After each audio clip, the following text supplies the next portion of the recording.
Rourkela police हाथ में अंतरराज्य महिला साइबर ठक। राउरकेला पुलिस हाथ में लगी अंतरराज्य साइबर ठक गैंग।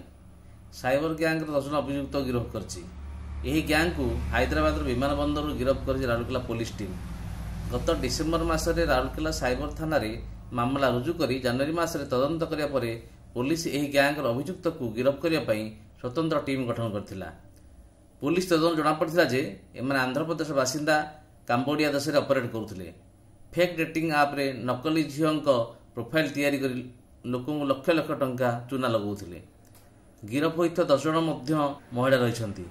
पुलिस अधिक तदंत जना पड़ा एमान 200 जन लोक आधार कार्ड भली अनेक गुरुत्वपूर्ण कागज मिलता।